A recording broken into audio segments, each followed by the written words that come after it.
Seigneur éternel, je veux te dire merci. Merci pour la vie de chacun de nous. Merci pour ce rendez-vous qui se tient par ta fidélité et par ton amour et aussi par ta bonté. Merci Seigneur pour la grâce que tu fais à chacun de nous d'être présent. Merci Seigneur pour le souffle de vie que tu maintiens en nous. Gloire et louange te reviennent de ce que tu nous donnes, la bonne santé, de ce que notre restauration, notre guérison ne vient que de toi. Nous te disons merci en ce jour. Nous te glorifions en ce jour de nous avoir réunis autour de toi, autour de ta parole afin de méditer dans la communion avec le Saint-Esprit, l'enseignant. Seigneur, nous voulons ouvrir nos cœurs afin que tu nous remplisses. Nous voulons nous abandonner à toi afin que tu communiques à nos cœurs ce que tu as prévu pour nous. Éternel, notre Dieu, nous savons que à chaque instant de notre marche sur cette terre, tu prévois quelque chose comme ressources, des choses qu'il nous faut pour mieux avancer. Seigneur, pour certains, tu prévois des choses qu'il faut pour retourner sur le chemin. Pour d'autres, tu communiques ce qu'il faut pour demeurer sur le chemin.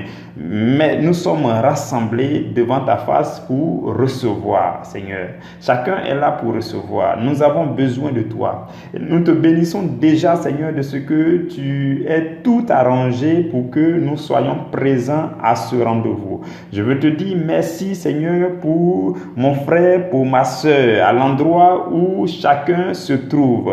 Éternel Dieu, je prie maintenant que ton ciel s'ouvre sur nous, afin que nous recevions de toi ce que tu veux communiquer à nos cœurs. Roi de gloire, nous nous disposons et nous nous en remettons entièrement à toi. Je prie maintenant, Éternel, que l'Esprit de Jésus vienne prendre le contrôle, que le Saint-Esprit, le Paraclet, vienne maintenant et qu'il prenne le contrôle de ce moment. Roi de gloire, c'est dans ta présence que nous voulons méditer. Nous ne voulons pas méditer avec nos intelligences, nos propres sagesses. Nous n'en avons pas d'ailleurs. Seigneur, si nous avons une quelconque sagesse, cela ne vient que de toi. Et nous ne désirons que la sagesse et l'intelligence spirituelle qui viennent de toi. Voilà pourquoi nous nous soumettons à toi, Seigneur. Nous venons à tes pieds de façon humble afin de t'écouter, afin de recevoir de toi. Éternel, reçois-nous à tes pieds aujourd'hui. Reçois chacun de nous, Seigneur. Mon frère, ma soeur, à l'endroit où chacun se trouve, Seigneur, nous sommes à tes pieds. Nous venons pour que tu nous enseignes. Nous venons pour que tu nous édifies. Nous venons pour que tu nous remplisses, que tu nous fortifies. Roi de gloire, nous nous abandonnons dans ta présence et nous te prions de prendre le contrôle de toutes choses maintenant, dans le nom de Jésus-Christ de Nazareth. Amen. Frères et sœurs dans le Seigneur, nous sommes aujourd'hui le jeudi 23 juillet 2020 et nous commençons une série de sous-thèmes que nous allons méditer sur 3 jours. Avant toute chose, je voudrais nous donner l'information que le vendredi prochain, pas ce vendredi-là, mais le vendredi 31 est notre jour de jeûne mensuel. Donc le vendredi 31 est notre jour de jeûne mensuel. Nous allons entrer dans la présence de Dieu. Nous allons nous recueillir. Nous allons contempler sa face. Nous allons faire notre bilan personnel. Nous allons recevoir une force nouvelle afin de mieux entamer le mois d'août. Donc, je nous l'annonce maintenant et je reviendrai là-dessus régulièrement afin que chacun prenne les dispositions nécessaires. Le jeûne est un moment d'intimité avec le Seigneur. Le jeûne est un moment qui nous appelle à aller rencontrer Dieu. Et pour mieux rencontrer Dieu, nous sommes appelés à nous priver. C'est pour ça qu'on parle de privation. Donc, il faut se priver de certaines choses pour mieux rencontrer Dieu. Nous savons qu'il y a beaucoup de choses qui nous dérangent et qui peuvent déranger aussi notre relation avec le Seigneur. Il y a beaucoup de choses qui remplissent nos vies, nos penchants habituels. Il nous faut nous priver de ces choses, faire l'effort sur nous-mêmes afin de mieux rencontrer Dieu, d'aller dans l'intimité de Dieu. Et nous aurons des textes à méditer, nous aurons des instants de prière en union, nous aurons aussi des sujets de prière. Et chacun pourra vivre ce temps de jeûne et de puissance afin de mieux poser les pas dans le mois de août. Alors, après cette information, l'autre information, c'est que la visioconférence, pour ceux qui ont des questions sur les enseignements des mois passés, vous pouvez les poser en inbox selon l'information qui a été véhiculée, parce que nous aurons une réunion en visioconférence le 30 de ce mois afin de répondre à ces questions en direct. Le Saint-Esprit va nous édifier. Le Saint-Esprit va nous aider à mieux comprendre les zones d'ombre par rapport aux enseignements des mois passés. Donc les questions que vous avez, vous pouvez les poser. Après avoir écouté tous les enseignements du mois passé, si vous avez des questions, vous pouvez faire parvenir ces questions en inbox aux frères et sœurs qui s'en occupent.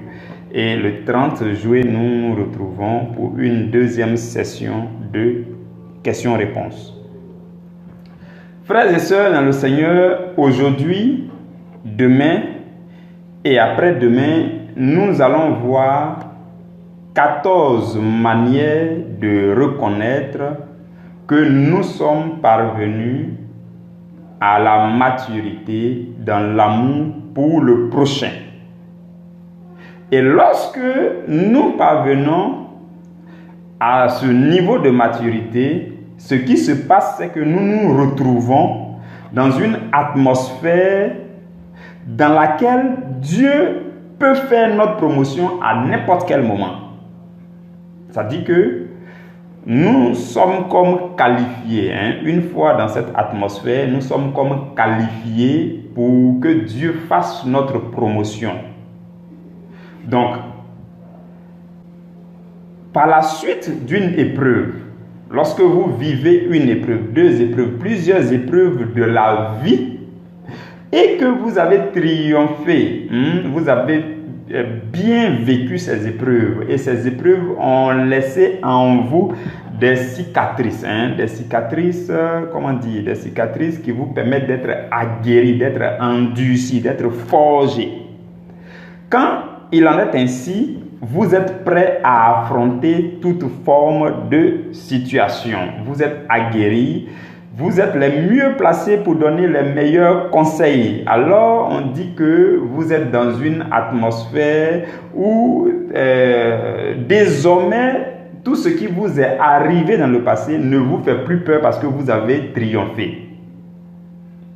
J'espère que vous comprenez. Voilà pourquoi nous allons utiliser le livre de 1 Corinthiens, le chapitre 13. Nous allons parcourir le verset 4 jusqu'au verset 7, je crois. Mais nous allons le faire en 3 jours. Nous allons y aller pas à pas pour analyser ce que le Seigneur énumère, les indicateurs, les choses qui doivent s'accomplir en vous. C'est-à-dire que quoi? Lorsqu'on dira que vous êtes parvenu à un certain niveau de maturité dans l'amour pour le prochain, il y a certaines choses qui doivent être dans votre vie, qui doivent s'asseoir, être assises dans votre vie. Ce sont ces choses que nous allons voir. Ça sera comme pour vous une manière de reconnaître si vous êtes dans une atmosphère de promotion, ou bien ça sera aussi pour vous une manière de corriger certaines choses pour parvenir à cette atmosphère de promotion. Parce que quand vous êtes dans cette atmosphère, vous êtes comme très agréable à Dieu. Et Dieu peut faire votre promotion à n'importe quel moment. Vous comprenez, mes frères et mes sœurs. C'est ce que nous allons analyser durant 3 jours. Donc, pour aujourd'hui, nous allons lire le verset 4 de 1 Corinthiens chapitre 13. Nous allons faire la méditation dans plusieurs versions de la Bible pour mieux saisir certaines choses. Donc, je nous lis d'abord la version Louis II. Dans cette version, la Bible emploie le mot charité au lieu du mot amour. Donc, il est dit au verset 4, la charité est patiente. Première chose. Donc aujourd'hui, nous allons voir 5 choses. 5 choses. La première chose, c'est que la charité est patiente. Elle est pleine de bonté. Donc, patience, pleine de bonté. La charité n'est point envieuse. Elle n'est pas envieuse. Troisième chose. La charité ne se vante point.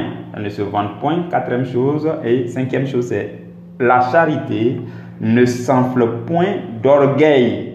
Dans plusieurs autres versions, vous allez voir qu'à la place du mot charité, c'est le mot amour qui est utilisé. Par exemple, j'ai une Bible commentée qui est avec moi ici, où c'est écrit, pour ce verset-là, il est dit, l'amour est patient, il est plein de bonté, il n'est point envieux, l'amour ne se vante point, il ne s'enfle point d'orgueil. Vous voyez, donc dans cette version, on dit l'amour, même dans la version Tob, on emploie le mot amour. Dans la version du Semeur aussi, on emploie le mot amour. Donc il n'y a que la version Louis II qui emploie, et peut-être d'autres versions qui emploient le mot charité. En fait, le mot charité fait allusion à l'amour, mais l'amour dans 3 directions différentes. C'est-à-dire que le mot charité, quand on dit charité, c'est l'amour dans 3 directions différentes. C'est l'amour pour Dieu, ça c'est une direction. L'amour pour le bien, c'est-à-dire l'amour pour tout ce qui est bien. C'est-à-dire toi, particulièrement, tu aimes les situations qui sont bien, tu aimes les choses qui sont bien, tout ça. Donc ça, c'est la deuxième direction de la charité. Et la troisième direction, c'est l'amour pour les hommes. Donc quand on parle de charité, ça regroupe ces 3 directions. Mais on peut toujours remplacer le mot charité par le mot amour, parce que quoi qu'il en soit, c'est l'amour manifesté dans les 3 directions. Voilà pourquoi vous pouvez voir dans certaines versions charité, et dans d'autres versions, vous pouvez voir amour. La première chose, c'est que l'amour est patiente. Dans presque toutes les versions, il est dit l'amour est patient. Mes frères et mes sœurs dans le Seigneur, lorsque vous désirez parvenir à la maturité dans l'amour du prochain, l'amour pour le prochain, lorsque vous travaillez sur vous-même, lorsque vous travaillez, vous vous investissez pour obéir à la parole de Dieu relative à l'amour pour le prochain, et que vous commencez à aimer le prochain, vous vous exercez à aimer le prochain. Je nous ai déjà dit que l'amour est une responsabilité, ce n'est pas un don. L'amour n'est pas un don en tant que tel. Quand on cite les dons dans la Bible, on n'a jamais parlé de l'amour. Allez-y dans 1 Corinthiens chapitre 12, vous allez voir qu'on cite les dons spirituels, on ne parle pas de l'amour. Même quand vous partez dans Romains chapitre 12, à partir du verset 3, on cite les dons de service, on ne parle pas d'amour. Quand vous partez dans Éphésiens chapitre 4, à partir du verset 11, on parle des dons de ministère, on ne parle pas d'amour. Donc l'amour n'est pas un don. Par contre, quand vous partez dans Galates chapitre 5, on parle d'amour comme fruit de l'esprit. Donc, l'amour est une responsabilité. Un fruit, c'est quelque chose qui se développe afin de le porter. Donc, vous comprenez. Et quand vous manifestez l'amour, vous vous investissez pour manifester l'amour, comme nous le recommande le séminaire qui est en cours ici. Vous vous investissez, vous faites ce que vous pouvez. À un moment donné, mes frères et mes sœurs, vous allez remarquer un indicateur dans votre vie. Quand vous allez remarquer cet indicateur, comprenez tout simplement que vous êtes en train de rentrer dans une atmosphère qui vous rend agréable à Dieu. Et dans cette atmosphère, Dieu peut toujours faire votre promotion parce que vous devenez très agréable à lui. Donc, le premier indicateur, c'est la patience. La patience. Dieu lui-même est patient à l'infini. Le niveau de patience de Dieu, la Bible appelle ça la longanimité. La longanimité, c'est une patience infinie. C'est la patience de la part de quelqu'un à qui tu fais du mal, qui a tout le pouvoir nécessaire pour te punir, mais il ne te punit pas. Il prend patience de toi. C'est ce niveau-là qu'on appelle la longanimité et c'est ce que Dieu est. Mais Dieu nous demande pour l'instant, il ne nous demande pas pour l'instant d'être longanime, mais il nous demande d'être patient. Patient à l'égard de qui? Patient à l'égard du prochain. Patient à l'égard de certaines situations de la vie. On voit qu'il y a beaucoup de personnes qui se pressent, ils veulent obtenir toutes choses le plus rapidement possible. Ils sont très impatients. Non. Mes frères et mes sœurs, le chrétien est appelé à la patience. D'ailleurs même, la patience fait partie aussi du fruit de l'esprit qui sont cités dans Galates chapitre 5. Donc, la patience, quand vous remarquez que la patience fait partie de vous. Vous avez cultivé, vous avez fait face aux épreuves, à certaines épreuves qui vous ont rendu patient. C'est-à-dire que vous étiez quelqu'un qui est pressé à tout moment, quelqu'un qui veut coûte que coûte faire ceci. Et malheureusement pour vous, à chaque fois aussi, vous remarquez qu'il y a une situation qui vient pour vous retarder. Vous êtes pressé, vous arrivez à la banque. Malheureusement, il y a une longue file d'attente qui est là. Vous faites comment? Ça, c'est une épreuve de patience. Donc, vous analysez. Si vous êtes pressé pour aller parce qu'il y a une tâche urgente, il n'y a pas de souci. Mais si, à cause de la file d'attente là, ça vous embête, vous n'aimez pas attendre tout ça, si pour ça vous partez, vous avez échoué à cette épreuve de patience. Vous n'avez rien à faire ailleurs.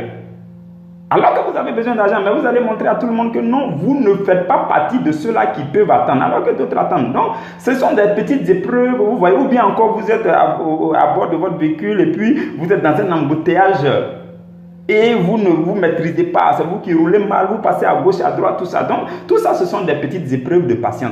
Donc, à un moment de votre vie, quand vous allez remarquer que ces choses-là ne vous font plus rien, vous êtes capable de les affronter tranquillement, alors vous allez, on pourra dire que la patience s'est accomplie en vous. Vous comprenez, mes frères et mes sœurs? Et la patience, quelque chose d'autre qui est très important par rapport à la patience, c'est que la patience, au fur et à mesure que la patience s'accomplit en vous, ça vous permet d'être capable d'attendre le temps de Dieu. Parce qu'il y a le temps de Dieu en chaque chose. La Bible dit quoi? Dieu fait toutes choses bonnes en son temps. Donc ça veut dire qu'il y a le temps de Dieu. Et quand tu es patient, tu deviens capable de voir le temps de Dieu. Il y a ce qu'on appelle les signaux divins que tu seras capable de détecter afin de comprendre que voici le temps de Dieu est arrivé pour telle chose. Mais pour cela, il faut que tu cultives en toi la patience.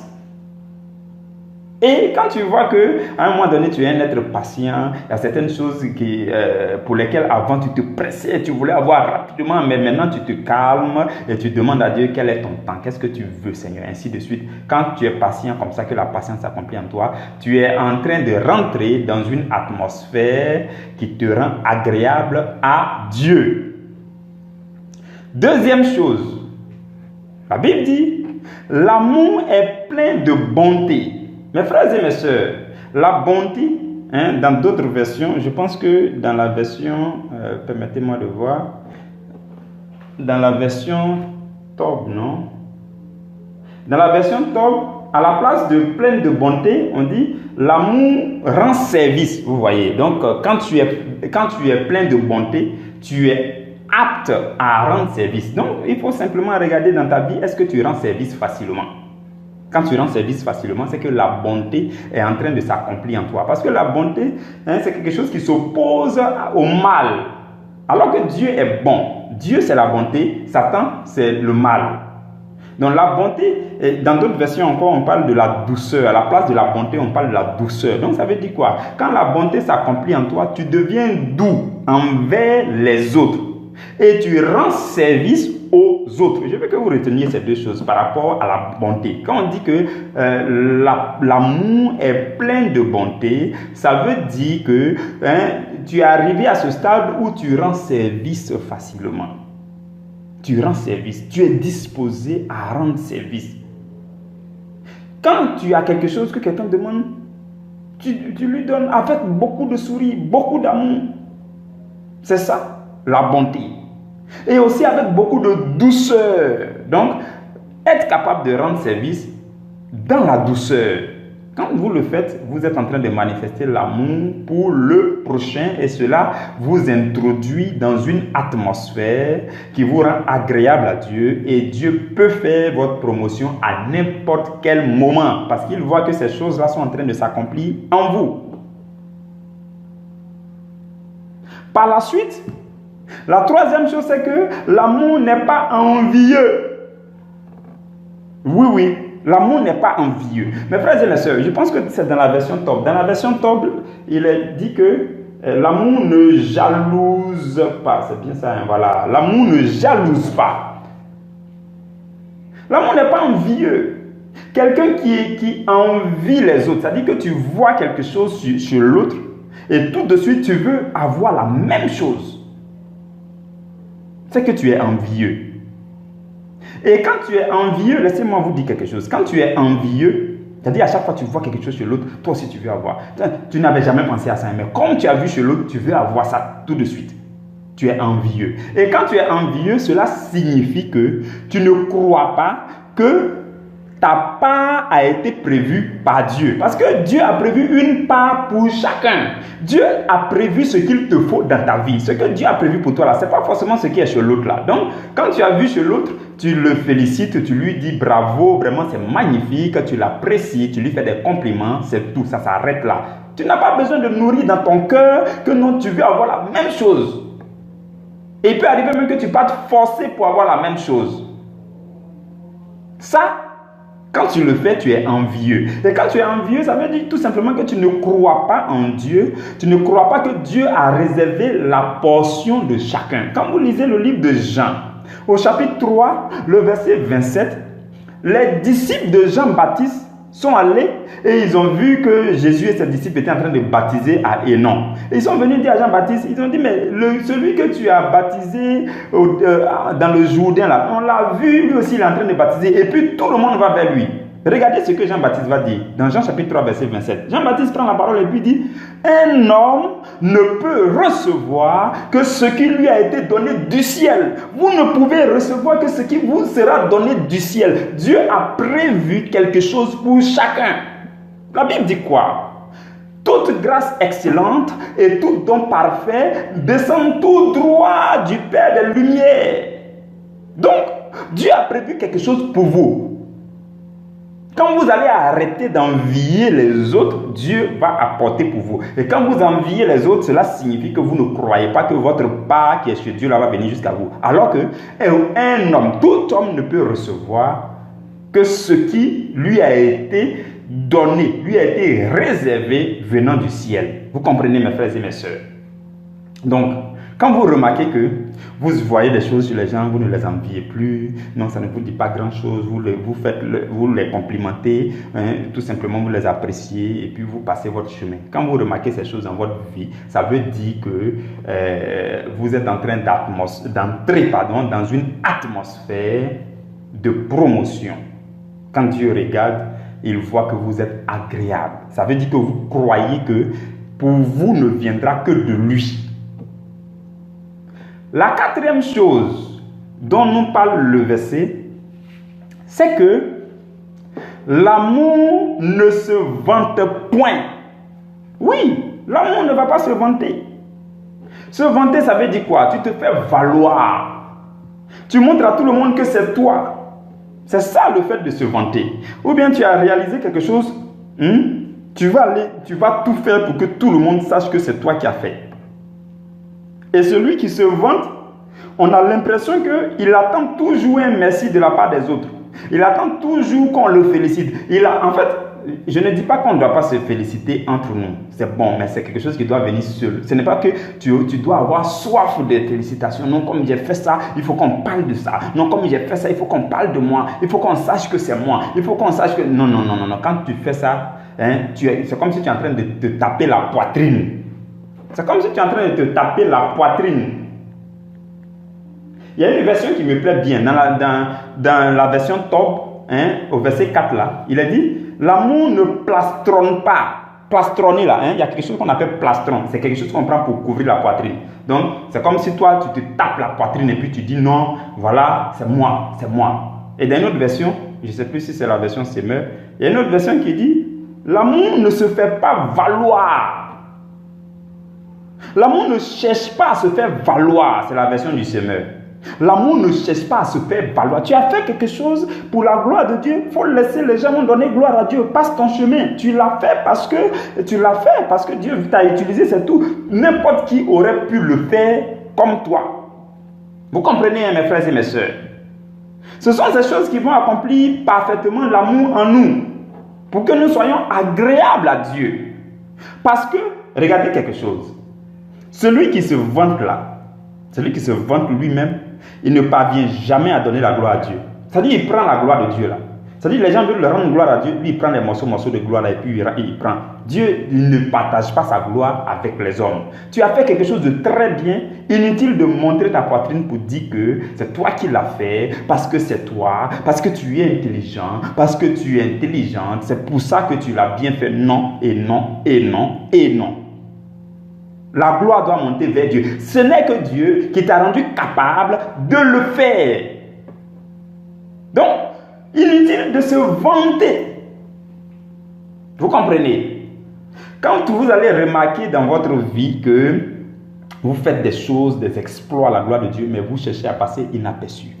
Vous faites des exploits, mais vous essayez de vous taire pour que la gloire monte vers Dieu. Quand on vous dit merci, quand on vous dit oh bravo, vous vous dites bon, en tout cas le bravo là revient à Dieu. Quand on vous dit merci, vous dites le merci là revient à Dieu. Quand on vous dit oh frère, quand on vous fait des compliments, vous dites en fait c'est à Dieu qu'il faut faire ces compliments. Quand on dit frère sois béni, tu dis en fait que Dieu soit béni. C'est comme ça. Quand tu fais ça, tu passes inaperçu et tu dis à Dieu, Seigneur, la gloire, c'est pour toi, ce n'est pas pour moi. C'est comme ça, mes frères et mes sœurs. Quand Dieu va remarquer ces choses en vous, alors vous serez en train de rentrer dans une zone de promotion. Dieu vous regarde, vous êtes très agréable, il fera votre promotion. Je suis en train de nous donner, mes frères et mes sœurs, c'est la Bible qui est en train de nous communiquer aujourd'hui, demain et après-demain, les indicateurs, des choses que vous allez remarquer dans votre vie et alors vous saurez que vous êtes rentré dans une zone de promotion. Et si jamais vous ne remarquez pas aussi ces choses dans votre vie, Dieu vous interpelle maintenant à les cultiver, à développer ces choses en vous. En le faisant, vous manifesterez aisément l'amour pour le prochain. La cinquième chose par laquelle nous terminons aujourd'hui, c'est que la Bible dit l'amour ne s'enfle point d'orgueil. Oui. L'amour ne s'enfle point d'orgueil. L'orgueil là, c'est l'opposé, l'opposé de l'humilité. L'orgueil, un orgueilleux, c'est quelqu'un qui dit, lui ne dépend pas de Dieu. C'est ce que ça veut dire fondamentalement. Lui ne se soumet pas à Dieu. L'orgueil est très dangereux. La Bible dit quoi? Dieu fait grâce à ceux qui sont humbles, mais Dieu résiste aux orgueilleux. L'orgueil est très grave et très dangereux. Vous comprenez, mes frères et mes sœurs? L'orgueil, ça veut dire que non, toi, actuellement, les choses marchent sur toi parce que tu es intelligent, parce que c'est toi. Ce n'est pas parce que c'est Dieu.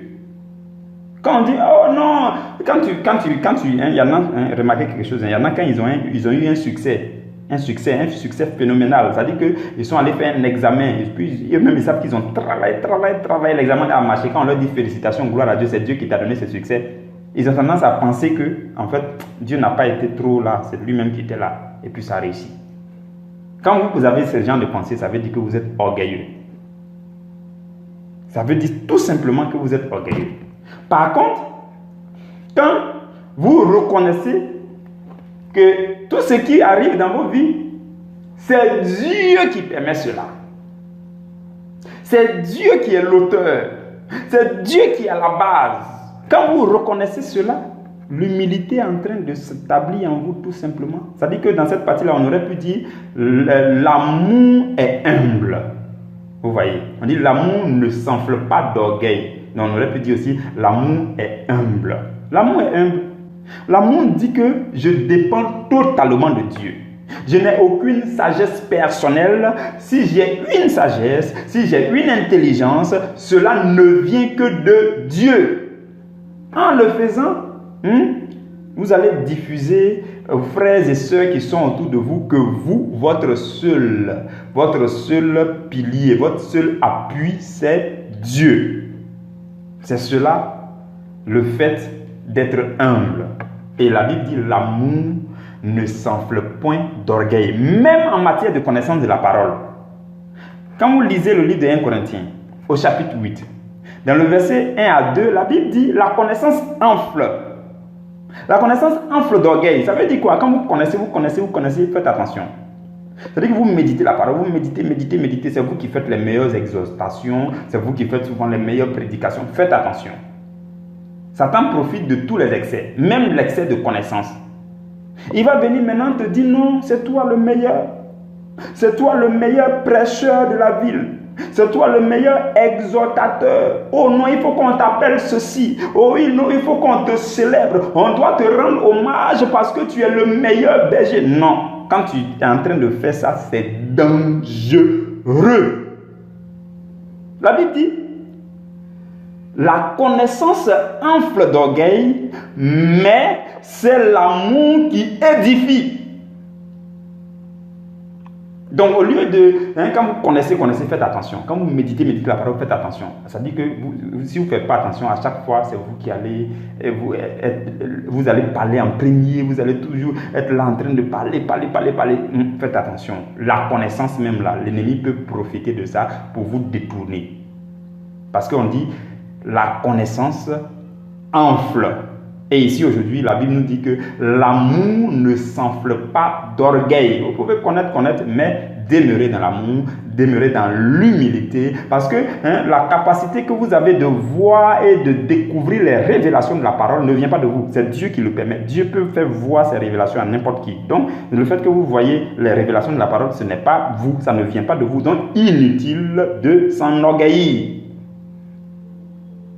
Et quand vous allez remarquer que l'orgueil n'est plus trop dans votre vie, vous êtes humble de temps en temps, ça veut dire que vous êtes en train d'entrer dans une atmosphère agréable de promotion. Dieu pourra faire votre promotion à n'importe quel moment. Et si vous ne remarquez pas toutes ces choses dans votre vie, ça veut dire que Dieu vous interpelle à les développer. Frères et sœurs, nous allons nous retrouver demain pour la deuxième partie de cet enseignement. Nous allons méditer sur le verset 5. Que Dieu vous garde et à demain à la première heure.